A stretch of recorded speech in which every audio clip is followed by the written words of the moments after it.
I completed a month-long road trip around the Baltic.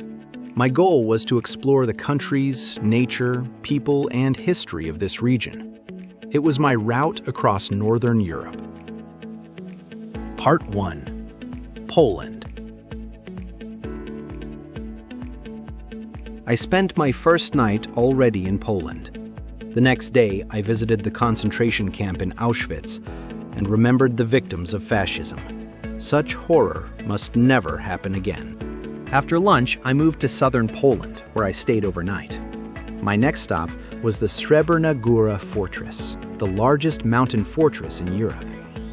The entire complex is surrounded by massive earthworks and includes an extensive system of underground corridors, casemates, and tunnels, stretching for more than 3.5 kilometers.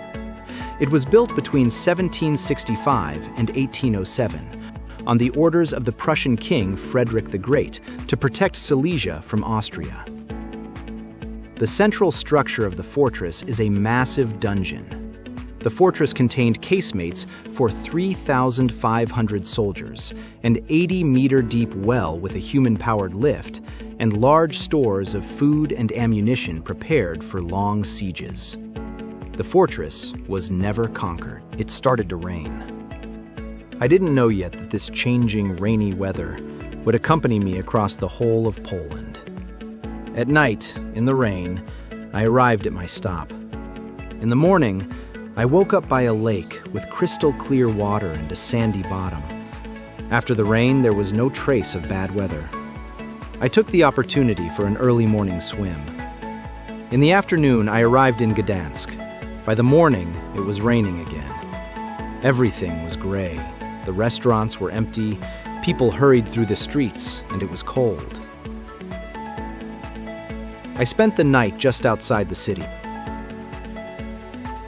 60 kilometers from Gdańsk lies Malbork Castle, the largest brick castle in the world and one of the country's must-see landmarks. It was built in the 13th to 14th centuries by the Teutonic Knights as their main headquarters, using around 30 million bricks.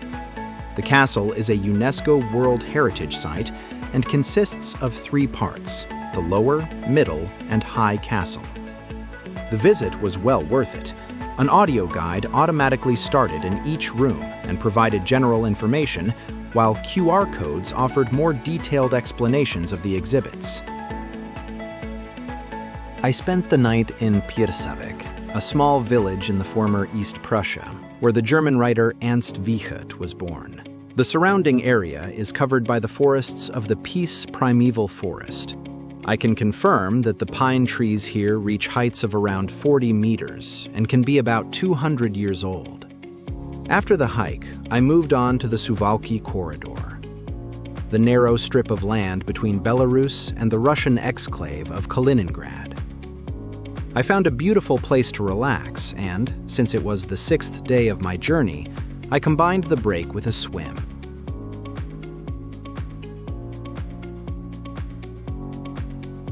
One of the goals of my journey was to visit the border point between Lithuania, Poland, and Russia.